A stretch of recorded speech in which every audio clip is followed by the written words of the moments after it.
Bonjour à tous. Aujourd'hui, je voulais partager avec vous ce sujet aussi important autour des Pâques. Pâques s'approche déjà, l'Église se prépare, le monde se prépare pour les actions commerciales. Ils feront quel chiffre d'affaires? Ils vont vendre quoi? Ils vont exporter quoi? Et chacun se prépare. La préparation de l'Église est tout à fait particulière, et en particulier celle du croyant, du disciple du Christ, qui a reçu la grâce de la mort de Jésus-Christ et sa résurrection. Et ce matin, je voulais partager avec vous par rapport à ce sujet. Jésus-Christ a pris ma place. C'est un mystère de la substitution pénale. Quelqu'un a pris ma place, le Christ. Je sais, dans le monde, il y a une convoitise. Il y a ceux qui convoitent la place des autres. Prendre sa place parce que je serai mieux que lui, je ferai mieux que lui. Cette convoitise-là est dans beaucoup dans le cœur de l'homme. Convoiter la place de l'autre, être à sa place, prendre sa place. C'est pas que le monde est aussi parfois dans les églises, par rapport au ministère. Je vais prendre sa place, être à sa place. Je ferai mieux que lui. On convoite la place d'un frère, d'une sœur, d'une personne, et ça ronge la vie. On veut être là. Et parfois, arrive même, on souhaite le malheur de l'autre. S'il part, moi, je prends sa place. Je ne sais pas le cas pour toi. Qu'est-ce qui se passe quand tu convoites quelque chose? Je ne sais pas. Mais toutefois, il y a ce climat-là qui règne dans le cœur de l'homme, qui est si complexe. Alors, dans ce qui est là aussi qu'on va voir par rapport à ça, mais jamais j'ai entendu parler quelqu'un convoiter la place d'un homme en souffrance. Prendre la souffrance de l'autre. Je n'ai jamais entendu parler de ça. Un homme qui souffre, qui est malade, il prend sa place, que Jésus prend sa maladie. Jamais, jamais. On convoite toujours ce qui est meilleur. Jamais on convoite ce qui est mauvais, prendre la place de l'autre. Qui pourrait vivre à l'extérieur, sans abri, sans maison, convoiter la place d'une personne qui vit à l'extérieur. Personne ne le fera, je pense. Mais un mystère qui est là, un mystère insondable. Jésus-Christ, le Fils de Dieu. Il n'a pas convoité la place, mais il a pris notre place à nous. Une place pénale, une place de jugement, une place de condamnation. Il y a ce texte qu'on va lire un peu dans Romains chapitre 5, verset 8. Le texte dit ceci: alors que nous étions encore des pécheurs, le Christ est mort pour nous. On était encore les pécheurs, on n'a pas encore connu, on ne connaissait pas le Seigneur. Il est déjà mort pour nous. Il a pris déjà notre place. Pécheur, condamné à mort, Jésus prend notre place. C'est ça qui est extraordinaire. Le Christ, le Fils de Dieu, la personne qui est Dieu saint. Deuxième parole aussi de l'apôtre Paul qui dit dans 2 Corinthiens chapitre 5, verset 21. Il dit ceci: c'est lui qui était innocent de tout péché. Dieu l'a condamné comme un pécheur à notre place à nous. Pour que, dans l'union avec le Christ, nous soyons justes aux yeux de Dieu. Innocent, qui n'a rien fait. Dieu l'a condamné pour qu'il puisse prendre notre place, la substitution, prendre notre place. C'est un mystère insondable qu'on ne peut pas comprendre. Ça dépasse la pensée humaine. C'est ça Pâques, un moment extraordinaire. Il s'est substitué à notre place. Non pas une place de joie, de gloire, de bonheur, mais une place de condamnation. Il porte ça pour que moi et vous, que nous soyons sauvés pour l'éternité. Quelle bonne nouvelle à dire au monde. Quelqu'un a pris ta place, le Christ. Personne, à part Jésus, ne pourrait pas notre place. Personne. Notre souffrance, notre condamnation, personne ne pourrait le prendre. Alors, que fait dans tout cela? Il y a une chose que nous devons savoir. Prendre la place de l'autre, Christ l'a fait. Par amour, parce qu'il l'a fait. Le monde prend la place parce qu'on convoite. Jésus n'a pas fait ça.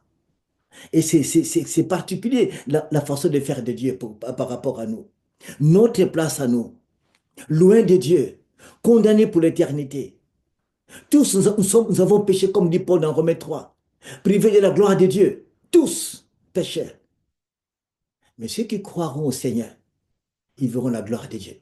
Et Dieu les pardonnera. Parce que Jésus va apporter la solution de notre condamnation, prendre notre place à nous. Et il va le faire. Et dans ce programme extraordinaire, quelle solution apporter dans la condamnation de l'homme? Qu'est-ce qui va se passer? Souvenez-vous de l'histoire d'Abraham avec Isaac. Notre père dit à Abraham: va offrir ton fils. Il a mis sur le mot de Morija. Il arrive là-bas. Et le long du chemin, l'enfant ne voit pas l'animal qu'on va sacrifier. Ils arrivent et Abraham met ce fils sur l'autel, prêt à le tuer selon l'ordre qu'il a reçu. Isaac était déjà condamné. Sa vie devait s'arrêter là parce qu'Abraham voulait accomplir ce qu'on lui a dit. Le coup la main était levée pour tuer le fils. Mais il y avait le bélier à côté. Alors, de la même manière, nous, on a été condamnés à mort. Dieu voit notre condamnation. Il sait que nous sommes mauvais, nous sommes pécheurs. Nous sommes condamnés dans la justice divine. Personne ne peut prétendre qu'il est sans péché. Personne. Nous sommes tous condamnés. Alors Dieu choisit son fils. Dans le plan éternel, Jésus accepte de mourir pour nous. Ce qui est magnifique. Mais ce qui est extraordinaire, le bélier qui était là, il n'a pas choisi. On l'a pris, le bélier était là. Pendant qu'Abraham, on a dit de ne pas tuer l'enfant, il a pris le bélier qui était accroché à un buisson, il était là. Et le bélier va remplacer Isaac. Mais le Christ, le bélier n'a pas la décision de dire oui ou non, parce qu'il était là. Mais Jésus avait le pouvoir de dire oui ou non. Écoutez ce texte. Si le Père m'aime, c'est parce que je donne ma vie. Mais ensuite, je la reprends. Et en effet, personne ne peut ôter la vie. Je la donne de mon propre gré. J'ai le pouvoir de la donner et le pouvoir de la reprendre. Tel est l'ordre que j'ai reçu de mon Père. Il a donné de son propre gré, de son amour. Il a accepté volontairement. Jésus a accepté volontairement d'accepter. Il a voulu de tout son cœur. Oui, je vais faire. Même si la Bible dit que Dieu a tant aimé le monde qu'il a donné son Fils. Enfin, celui qui croit en lui ne brise pas qu'il ait la vie éternelle. Il a donné son Fils. Mais dans ce donner son Fils, Jésus a dit oui, je le ferai. De son propre gré, il a voulu, il a accepté la volonté du Père. Le texte le dit. Il a le pouvoir de donner la vie et de la reprendre aussi. Souvenez-vous à Gethsemane, le texte, nous, ceux qui croient, ceux qui sont chrétiens, pensez à cet épisode de Gethsemane. À 3 reprises, Jésus qui dit à son Père, Père, s'il est possible, éloigne de moi cette coupe. Mais il savait qu'il est venu sur terre pour donner sa vie pour nous. Comment peut-il dire cela? Cette pression, nos péchés, nos iniquités, nos fautes, tout ça, c'était tombé sur lui. C'était horrible. Il était 100% Dieu, 100% homme. Dans ces moments-là, c'était toute la chair qui tremblait, qui était saisie par des émotions terribles. 3 fois. Bien-aimé, si notre salut était quelque chose de facile, Jésus-Christ n'aurait pas dit dire ça. À 3 reprises, Père, s'il est possible, éloigne de moi cette coupe, mais toutefois que ta volonté soit faite. Et cela, nous devons maintenant à réfléchir que notre salut a coûté vraiment la substitution, prendre ma place. Gethsemane déjà, il annonce la couleur, oui, je vais prendre la place. Il dit toutefois que ta volonté soit faite. J'accepte de prendre la place de Paul, de Pierre, de André, de Thomas, de Marie, de Madeleine, de Éric, de Jean et de tout ça. Il a accepté de prendre ta place. Que ta volonté soit faite. Gethsemane. Et ce moment-là que Jésus dit de tout son cœur, j'accepte. Et le silence arrive, il va jusqu'à la croix de Golgotha. C'est magnifique. La solution qui passe par Dieu lui-même. Librement, Jésus accepte de prendre sa place, ta place à moi. Il a pris ma place à moi, la place de condamnation, il va se prendre la place aussi de tous ceux qui croient en lui. Prendre notre place de tout son cœur. Et maintenant, Pâques pour nous, c'est un grand moment de réflexion et de manifestation de notre amour par rapport à Dieu. Pâques, un moment important de grande réflexion. Non seulement j'ai réfléchi par rapport à moi, par rapport à ma vie, mais aussi étant de décisions, de nouvelles décisions à prendre. Je ne sais pas combien d'années tu fêtes Pâques en tant que croyant, parce que ceux qui fêtent Pâques en tant qu'humain, c'est depuis qu'on a commencé à comprendre, depuis le jeune âge. Mais depuis que tu es devenu chrétien, tu as fêté combien de Pâques? Tu as pris quelle décision tu as pris à chaque Pâques que tu vis? Tu prends quelle décision? Tu as quelle réflexion par rapport à ça? Il arrive que ça peut nous passer rapidement. Oui, c'est pas qui arrive, ça passe. Mais on peut s'asseoir. C'est un moment où on peut s'arrêter. Je m'arrête un peu. Une semaine, quand on regarde du 14 au 20, cette dernière semaine-là, on peut s'arrêter un peu. Tu t'arrêtes entre dans la réflexion. Pâques, quelqu'un a pris ma place à moi. Il a pris ma place à moi qui était condamné à mort. Quelqu'un qui me prend, qui m'ouvre la gloire éternelle, la vie éternelle. Jésus, le Fils de Dieu. Et aussi un moment aussi de révéler mon amour pour Jésus, de manifester en lui tout mon amour à lui, de renouveler l'amour que j'ai pour le Seigneur. Alors qu'est-ce que je dois faire? Moi, je dois faire quoi? Or, la croix. À la croix, il y a des choses. Il y a la sainteté de Dieu, et puis il y a aussi cette dimension aussi de l'amour de Dieu. La sainteté de Dieu, le Christ meurt. C'est la justice de Dieu qui agit là-bas. Il était condamné à mort, nous, condamnés à mort. Il prend notre place, il est condamné à mourir pour nous. C'est pour ça qu'il va dire, mon Dieu, pourquoi m'as-tu abandonné? Cette question, cette phrase donne, donne des réflexions aux disciples de Christ. Il y a des gens qui disent ce qu'ils pensent de ce verset-là, mais Dieu, regarde le Fils de Dieu qui porte les péchés du monde entier. En ce moment-là extraordinaire, de 12 heures à 15 heures, il faisait noir à Jérusalem. Que dire? La colère de Dieu? Notre péché mis en avant?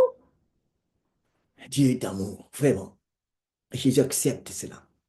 Et à la fin, avant de mourir, il dit, tout est accompli. Tout est accompli. Maintenant, j'ai pris la place. L'homme peut maintenant vivre la gloire éternelle. Oh, gloire au Seigneur Jésus qui a dit, tout est accompli.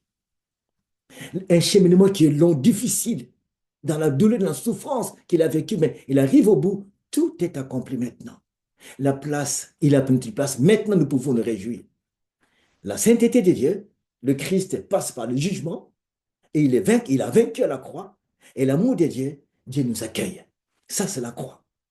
Et l'amour de Dieu, Dieu le révèle aussi quand le Seigneur dit à l'un des brigands qui a dit au Seigneur, quand tu reviendras, souviens-toi de moi. Et Jésus dit, aujourd'hui même, ça c'est l'amour. Il était à la croix, Jésus subit la justice de Dieu et il donne, l'amour se manifeste pour cet homme-là. Un mauvais, un brigand, un méchant qui vit l'amour. À la croix, l'amour était révélé face à cet homme-là. Le Christ subit, il vit cette souffrance, mais d'un côté, il donne l'amour. Il n'a pas dit, oui, mais je souffre pour toi, toi qui es pécheur, tu n'as rien compris, tu me fais souffrir, pas du tout.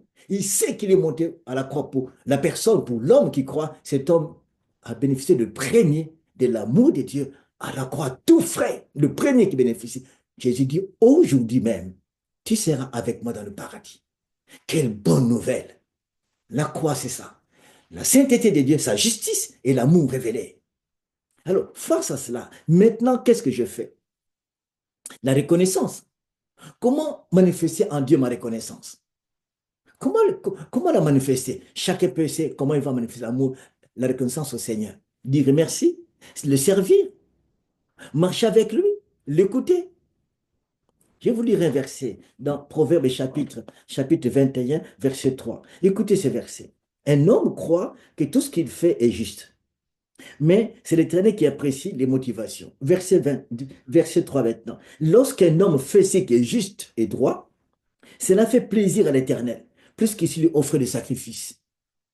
Lorsqu'un homme fait ce qui est juste et droit, cela fait plaisir à l'Éternel, plus que quand il lui offre des sacrifices.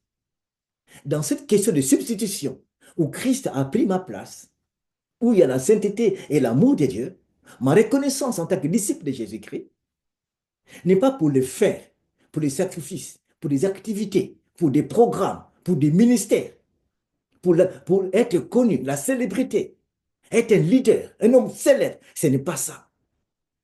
La chose première, Jésus dit, cherchez d'abord le royaume des cieux. Être en connexion avec lui, le moi, ce qui font de moi doit rendre gloire au Seigneur. Il y a des gens qui ont mis en avant le service. Seigneur, nous t'avons servi. Nous avons annoncé ta parole. On a fait des miracles en ton nom.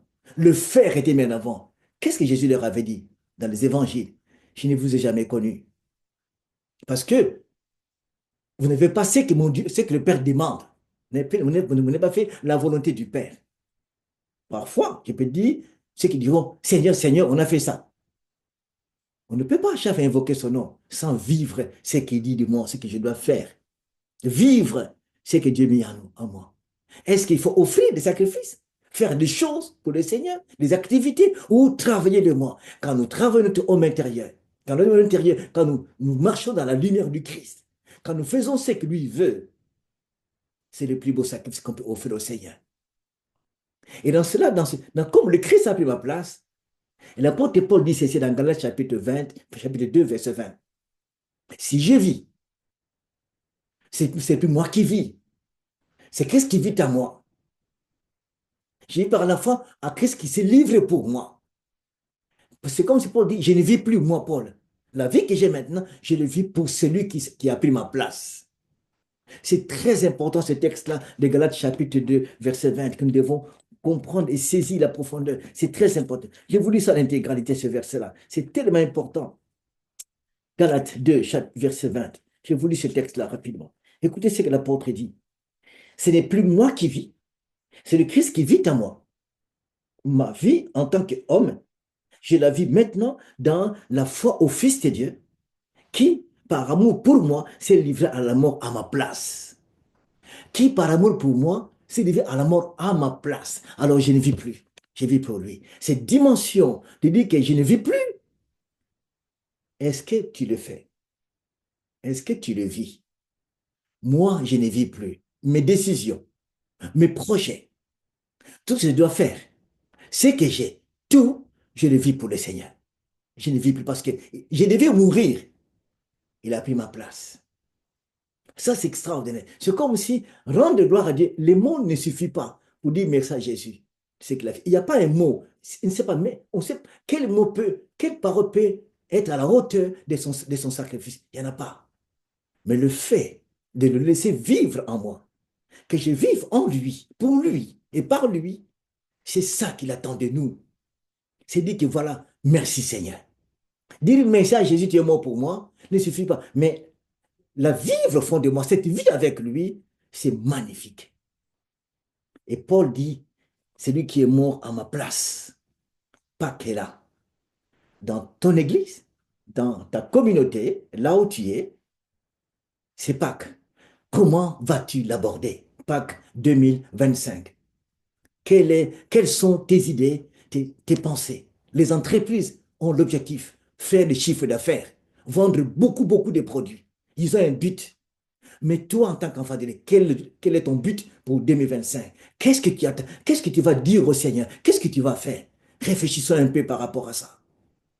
Est-ce le temps d'abandonner certains péchés que tu connais? Est le temps de renouer avec les autres là, dans la repentance? Est-ce le temps de répandre ces relations brisées, de le restaurer par la grâce de Dieu? Est-ce le temps de se réengager pour servir le Seigneur? Le temps de se consacrer de nouveau pour vivre pour lui. Dans ce monde actuel, contexte difficile, où le mal grimpe de plus en plus, où est l'Église? L'Église n'est pas cet endroit où les gens qui copient l'Église doivent entrer dans la différence totale, différent de tout ce qu'on peut savoir. Entrons dans la différence. Pâques, c'est la différence. Pâques, pour nous, c'est la différence qu'on va montrer. Voici notre différence. Nous vivons pour celui qui a donné notre vie. C'est ça l'homme d'aujourd'hui. Soyons tous différents de ce que le monde peut faire. Notre différence va impacter le monde. Notre différence va rappeler le monde à suivre le Dieu vivant. Notre différence aussi va toucher ceux-là qui ne connaissent pas. Leurs yeux s'ouvriront. Ce n'est pas d'abord nos discours, mais ce que nous vivons avec le Seigneur ouvrira les yeux de ta famille, de tes proches, de tes amis, de ta femme, de ton mari qui ne croit pas encore. Ses yeux s'ouvriront. Vivons cela au fond de nous. Vivons pour lui. C'est ça Pâques. Il a donné sa vie pour nous. Il a pris ma place. Moi aussi, je viens à ça. J'accepte de vivre pour lui. Que le Christ puisse nous aider à aller plus loin. La libération, il a accordé. Jésus dit, vous connaissez la vérité vous rendra libre. J'ai la libération. Et puis, entrons dans la crainte de Dieu. Alors, fixe maintenant le but pour toi. But pour toi, Pâques 2025. Tu attends quoi? Qu'est-ce que tu vas faire? Quelles sont tes décisions? Souvent, il y a des résolutions à la nouvelle année. Oui, c'est bien. Mais pas aussi, il faut donner des idées. Qu'est-ce que je veux faire de celui qui a fait ça pour moi? La crainte de Dieu, l'obéissance, la soumission, dans toutes ces choses-là, c'est chacun peut réfléchir pour Pâques 2025. Que le Seigneur, par son esprit, puisse te convaincre, me convaincre, nous éclairer tous comment vivre ce Pâques 2025 de celui qui a pris ma place. Une substitution pénale de la justice de Dieu. Mais il a subi pour nous. Que Dieu soit glorifié. Et enfin, Isaac était sauvé. Le bélier a été mis à sa place. Isaac était libre. Je pense qu'il regardait le bélier mourir, brûler sur l'autel. C'était ma place. Quelle image extraordinaire. On serait consumé par le feu éternel. Mais Jésus a donné sa vie. Maintenant, je t'invite à l'évangélisation. Si ton frère, ta soeur, un ami que tu connais ne connaît pas Jésus, si tu sais que Jésus t'a sauvé, il a pris ta place, annonce la bonne nouvelle. Fais quelque chose pour Pâques, pour le Christ. Annonce-le. Que quelqu'un a pris ta place, tu peux venir. Amen. Que le Seigneur puisse nous bénir et ouvrir nos yeux par l'Esprit de comprendre la grâce et la bonté que Dieu a révélée pour nous, pour Pâques, pour cette année 2025. Soyez bénis. À bientôt. Au revoir.